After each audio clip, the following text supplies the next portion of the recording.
The morning sky above Seoul turned an impossible shade of purple as the first ship broke through the clouds. Admiral Park Jin-ho pressed his face against the thick glass of the command center, watching something that should not exist glide silently toward Earth. The vessel looked like a giant crystal, its surface flowing with colors that hurt to look at directly. "Sir, the energy readings are off the charts," Lieutenant Kim Yoo-jin called out from her station. Her hands moved quickly across the glowing screens, but the numbers made no sense. "Whatever powers those ships, it's not like anything we've ever seen." Captain Lee Dong-woo stood at the main display, counting the ships as they appeared. 1, then 5, then 20. Each one moved without any visible engines, turning and banking like they were swimming through air instead of flying. "They're not even trying to hide," he muttered. "Either they're showing off, or they think we're not worth worrying about." The alien fleet arranged itself in a perfect circle above the Pacific Ocean, their ships hanging motionless in the sky. Then smaller vessels began to separate from the main group, drifting down toward the floating platform that Earth's governments had quickly built for first contact. Major Yoon Hyejin adjusted her weapon and signaled to her security team. They had trained for this moment for years, but nothing could have prepared them for what stepped out of the alien shuttles. The beings were tall and thin, much taller than any human. They wore long robes that seemed to be made of liquid light, shifting from blue to gold to green as they moved. "They're not walking," whispered Sergeant Kim Jun-ho, one of the security guards. "Look at their feet, they're floating." The creatures moved like dancers, their robes flowing around them as they glided across the platform. Their faces were hidden, deep within their hoods, but everyone could feel something pressing against their minds, like someone trying to peek into their thoughts. The lead alien stopped in front of the human delegation. When it spoke, its voice appeared directly inside everyone's head, clear and cold. "We are the ethereal collective your world belongs to." "Us now," Dr. Choi Min-jin, the team scientist, stepped forward carefully. He had studied alien contact protocols for decades, but this was not how he had imagined it would go. "Welcome to Earth. We're honored to meet you. Perhaps we could discuss there." "Is nothing to discuss?" the alien interrupted. "We have traveled across the galaxy, bringing order to primitive worlds. Your species will serve us as all others have done." The creature raised one long, pale hand, and suddenly objects around the platform began to float. Chairs, equipment, even small pieces of debris lifted into the air and spun slowly around the humans. Several delegates stumbled backward, feeling the alien's mental pressure grow stronger. But something was wrong. The aliens seemed confused by the human reactions. Instead of fear or worship, they saw curiosity. Dr. Han So-young was already pulling out her instruments, trying to measure the energy fields around the floating objects. "Fascinating," she murmured, ignoring the implicit threat. "The gravitational fields are being manipulated directly." "Jin-ho, are you recording this?" Lieutenant Kim nodded enthusiastically, her scanners working overtime. "Energy signature is completely unknown, but it's definitely measurable. There are focal points where the field strength increases." The alien leader's mental voice carried a note of surprise. "Do you not understand? We have shown you our power over your primitive physics." "Oh, we understand perfectly," replied General Nam Kite with a slight smile. "We're just wondering how you do it. Our engineers would love to learn about your technology." The robed figures exchanged what might have been glances.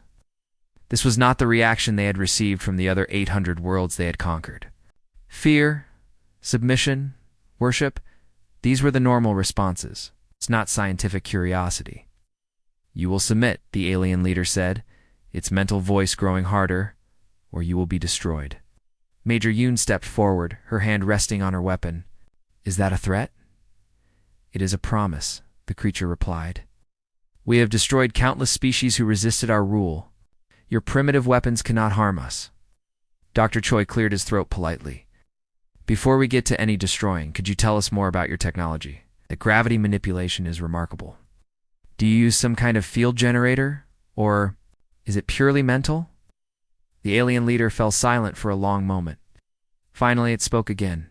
its mental voice carrying confusion. You ask questions when you should be kneeling. This is unusual. We're curious beings, explained General Nam. It's how we learn and grow. Surely you can understand that. The aliens seemed to huddle together, their robes shifting colors rapidly. They had never encountered a species that met their demonstrations, of power with questions instead of terror. We will return tomorrow, the leader finally announced. Consider well your position. Submit or face the consequences. As the aliens glided back to their shuttles, Dr. Choi was already making notes. Did you notice how they seemed surprised by our reactions? It's almost like they've never met anyone who wasn't afraid of them. That could be useful information, Major Yoon replied, watching the crystal ships rise back into the sky. If they're not used to resistance, they might not be prepared for a real fight. Admiral Park joined them on the platform, his eyes following the alien fleet as it retreated to a higher orbit. Give me a full analysis of everything we just saw, and contact the engineering teams. If these aliens want to play games with superior technology, let's show them what human ingenuity can do.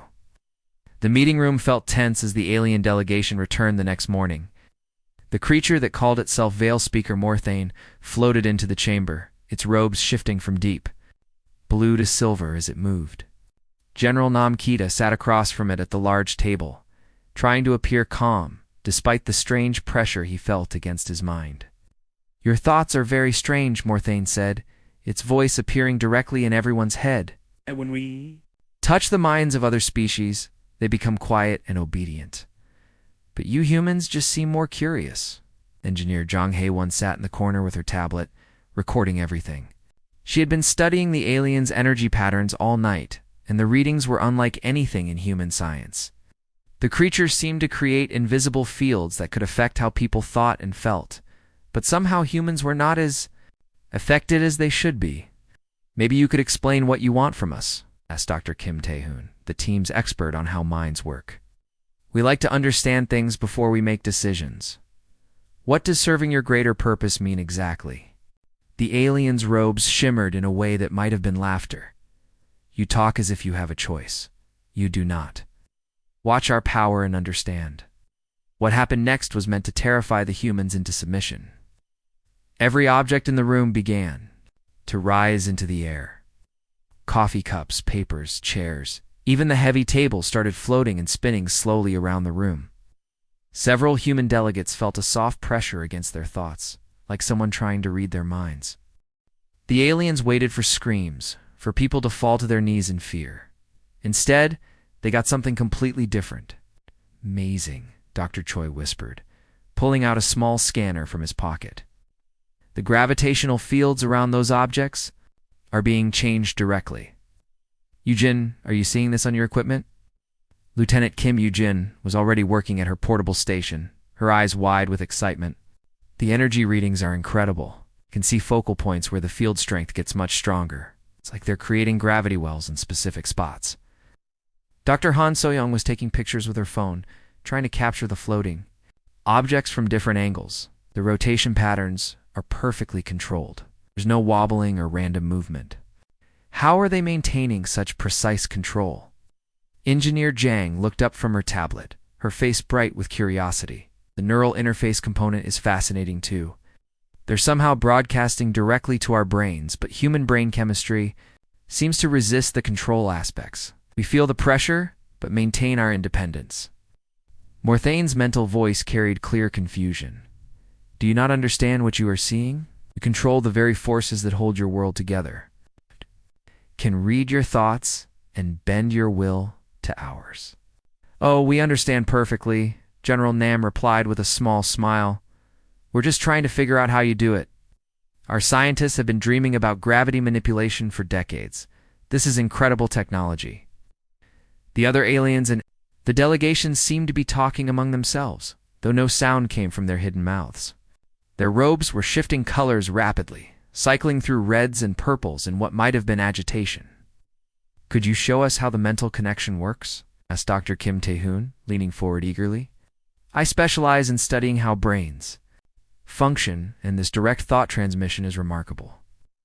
Do you use some kind of electromagnetic field, or is it based on quantum entanglement? Are there any safety considerations we should know about? Added Major Yoon Hee-jin, ever practical. If we're going to be working with this technology, we need to understand any potential risks to human health. Morthane's mental voice became sharper, more urgent.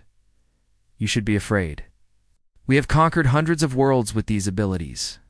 Species far more advanced than yours have bowed before our power. But that's exactly why we have so many questions, explained Dr. Choi. If you've perfected these technologies across hundreds of worlds, you must have solved problems we're still working on. Think of what we could learn from each other. The alien leader fell silent for a long moment. When it spoke again, its voice carried a note of genuine bewilderment. Other species see our power and surrender immediately. They understand that resistance is futile. Why do you not? Engineer Jang looked up from her notes. Maybe because we're engineers? When we see something that works, we want to understand how it works. When we see a problem, we want to solve it. Oh. That's just how human minds work. Plus, added Lieutenant Kim, your technology doesn't seem to affect us the way it affects other species. We can feel the mental pressure, but we can still think clearly. Maybe human brains are just different somehow. Aliens exchanged more. Silent communication, their robes now cycling through darker colors. Finally, Morthane spoke again. This is not how first contact is supposed to proceed. You should be offering us tribute and begging for mercy, said General Nam diplomatically. Maybe we could try a different approach. Instead of conquest, what about cooperation? We could share our technologies and learn from each other. Alien delegations suddenly rose from their seats, floating toward the exit. We will return tomorrow with a demonstration you cannot ignore, Morthane announced. Perhaps then you will understand the futility of resistance. As the aliens left, Dr. Choi turned to his colleagues. Did anyone else notice that they seemed genuinely confused by our reactions? Because it's like they've never met anyone who wasn't afraid.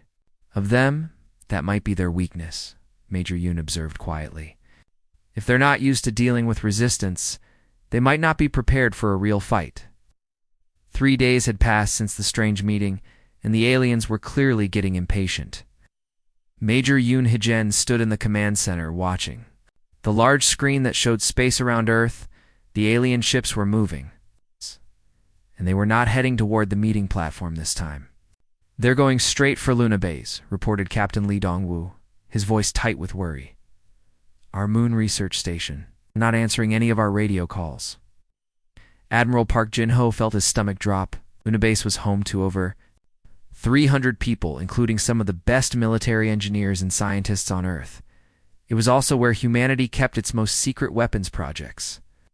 Get me Colonel Oh Sung-min right now. Tell him to start evacuation procedures immediately. Whoa.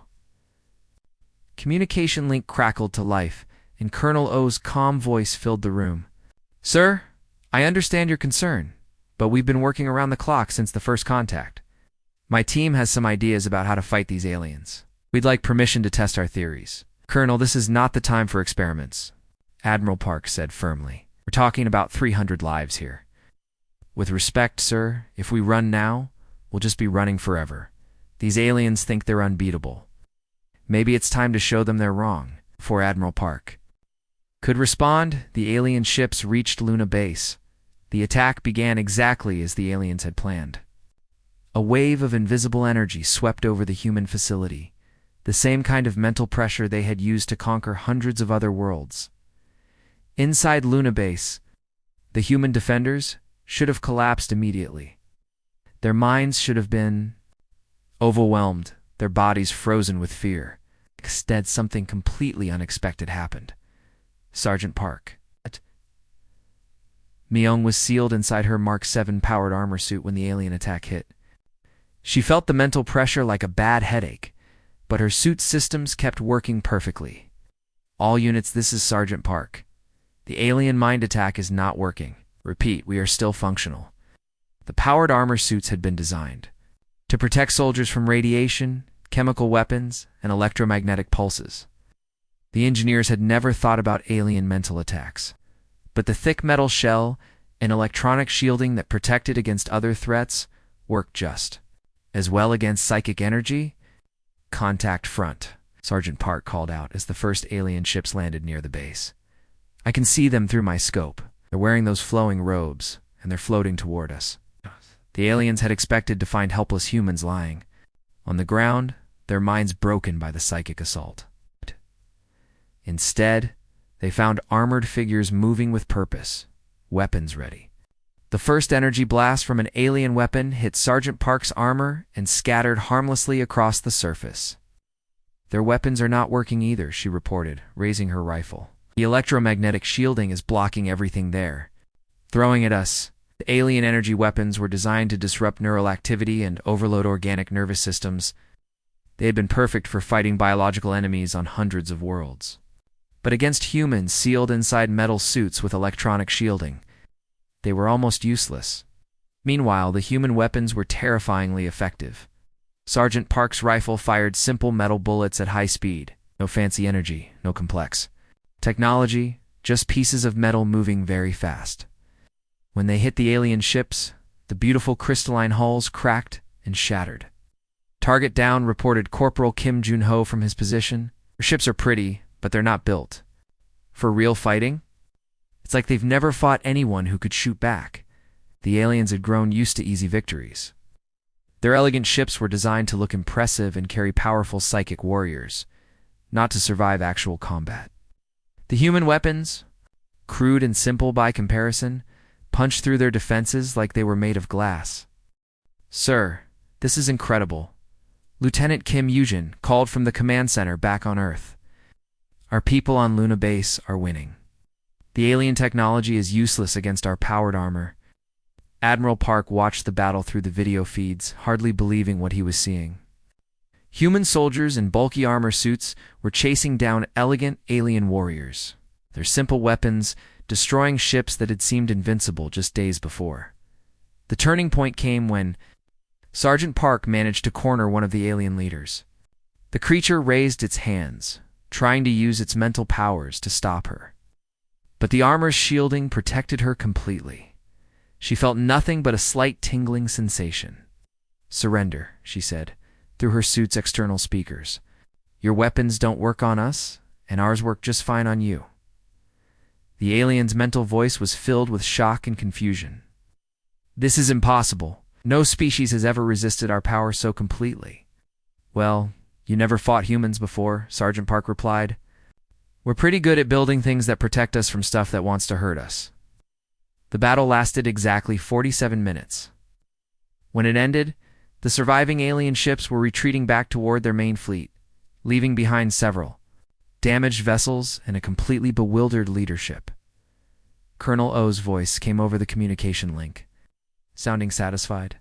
"Admiral, this is Luna Base. The aliens are retreating. We've captured several of their warriors and some of their equipment. No human casualties." Admiral Park sat back in his chair, amazed. "Well done, Colonel. Looks like these aliens aren't as invincible as they thought." "No, sir," Colonel O replied. "Turns out that when you build technology to fight other technology instead of relying on mental tricks, you get pretty good at actually fighting." The alien mothership called Thoughtweaver hung in the darkness of space, its crystalline hull glowing with angry red light. Inside the main chamber, the ethereal High Council gathered for the first time in over 1,000 years. Council Prim Sileneth floated at the center of the group, its robes shifting through colors that had no names in human language. "This has never happened before," Sileneth declared, its mental voice carrying waves of shock and fury. 1,000 years, no species has ever hurt us. These humans are different." "Wrong. Their minds push back against our power. Their simple weapons cut through our ships like knives." The other council members shared their confusion and fear through the mental link that connected all ethereal. They had conquered 847 worlds without ever losing a single battle. The idea that primitive humans could defeat their warriors was almost impossible to accept. "We underestimated them," admitted Vel Speaker Morthane. Still shaken from the failed assault on Luna Base, "Their technology is crude, but it works. They protect themselves with metal and electronics instead of mental shields. Our weapons cannot touch them." Council Prime Sileneth's robes darkened, too deep purple, a sign of great anger among the ethereals. "Then we will bring everything. Call the war fleets from across the galaxy." Summon the ancient weapons that have slept for centuries. If these humans want to fight, we will show them what real power looks like. Back on Earth, the news of the alien retreat had spread around the world and ours. But instead of celebration, there was frantic preparation. Everyone knew the aliens would return. Next time they would be ready for human resistance. In a factory outside Seoul, engineer Jang Hae-won stood on the production floor, watching as civilian car assembly lines were torn apart and rebuilt. Where luxury vehicles had been made just days before, now rows of powered armor suits were taking shape. The work never stopped, with 3 shifts of workers keeping the machines running 24 hours a day.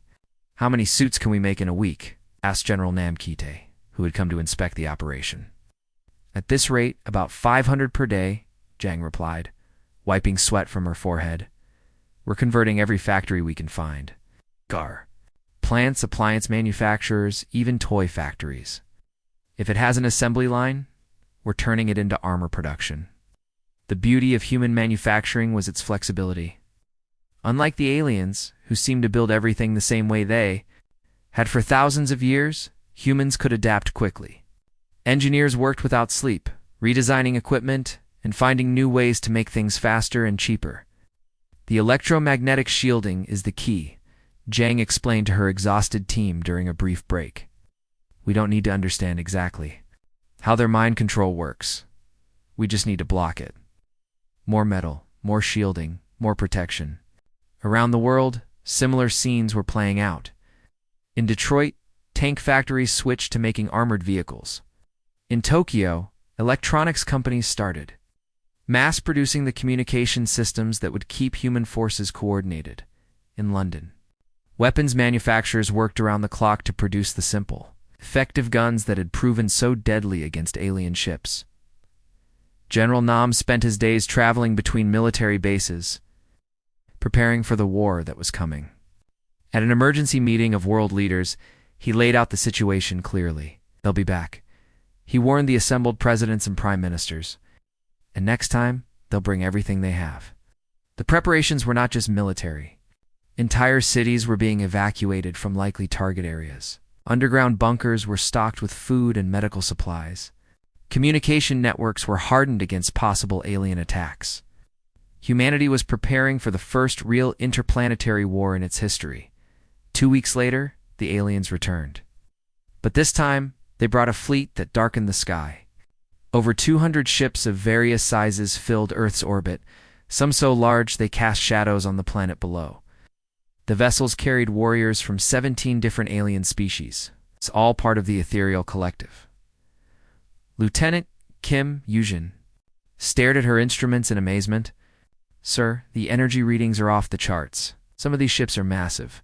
They're powering up weapons that we've never seen before." Admiral Park Jin-ho studied the tactical display, counting the enemy vessels. They're not taking any chances. This time, this is their full military might. On the alien flagship, Council Prim Silenith gave the order to attack. Ancient weapons that had destroyed entire civilizations began to charge up. Warriors who had conquered star systems prepared for battle. The full power of the ethereal collective was about to be unleashed on one small planet. "Show these humans what happens when they resist the collective," Silenith commanded. "Let this be a lesson that will echo across the galaxy." But down on Earth, humanity was ready. In underground command centers, human officers coordinated the defense. In hidden bunkers, soldiers sealed themselves into armor suits. In orbit, human ships took up defensive positions. Their simple but effective weapons trained on the approaching alien fleet. The battle for Earth was about to begin, and both sides knew that only one would survive. The aliens brought 3,000 years of experience and the power of 17 conquered species. The humans brought something the aliens had never faced before: the stubborn refusal to give up, and the engineering skills to turn that refusal into victory.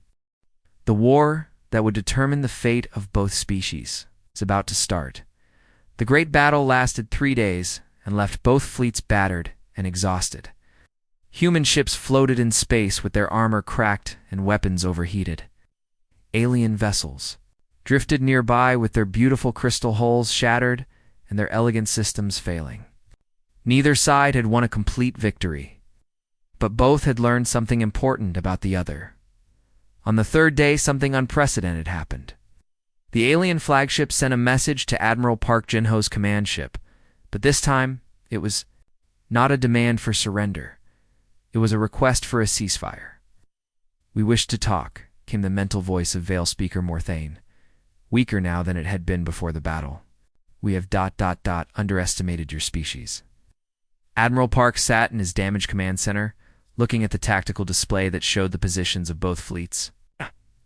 Human losses had been heavy, but they had proven something important. "Aliens were not invincible. We're willing to listen," he replied through the communication system. The meeting took place on a neutral space station that both sides built together in just 2 days. It was a strange sight. Human welders in powered armor working alongside floating aliens in flowing robes, creating something that looked like no structure ever built before. Dr. Choi Min-jun, now Earth's chief expert on alien relations, sat across from Morthane in the new meeting room. The alien's robes were darker now, and its mental voice carried a tone that sounded almost like respect. "In 3,000 years of conquest," Morthane said, "we have never met beings who could resist our gifts through simple engineering. Your species is remarkable." Dr. Choi nodded slowly. "Your psychic abilities are amazing, but you've become too dependent on them. You never learned to build backup systems or plan for failure. That's what human engineering is all about, expecting things to break and preparing for it." The talks that followed were unlike anything in galactic history. Instead of one species surrendering to another, both sides found themselves curious about what they could learn from each other. The aliens had never met anyone who wasn't afraid of their mental powers. The humans had never encountered technology that could manipulate gravity and energy with pure thought. Engineer Jang Hae-won was one of the first humans to work directly with alien technology. She stood in a temporary laboratory holding a device that looked like a crystal flower. It was beautiful and functioned perfectly, but she could see problems that the aliens had never considered. "Your technology is elegant," she admitted to the ethereal technician working beside her. "But what happens when the psychic component fails? What if the person controlling it gets injured or distracted?" The alien seemed confused by the question. "It does not fail," it replied. "We have used these systems for thousands of years without problems. Everything fails eventually," Jang explained patiently. "That's why human systems have backups, and backups for the backups. We assume something will break, so we prepare for it." The ethereal technician was quiet for a long moment. "This is wise," it finally admitted. "Perhaps there is value in your approach." Months passed, and the relationship between the two species continued to evolve. The first joint research station was built in Earth's orbit, a strange combination of human industrial efficiency and alien artistic design.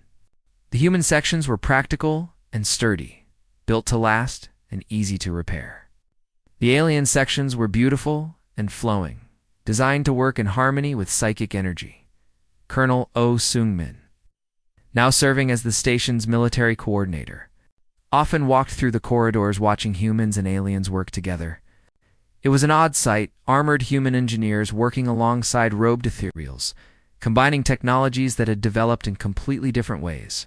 He said to Admiral Park during one of their regular inspections, "They're not bad partners once you get past the whole superiority complex thing."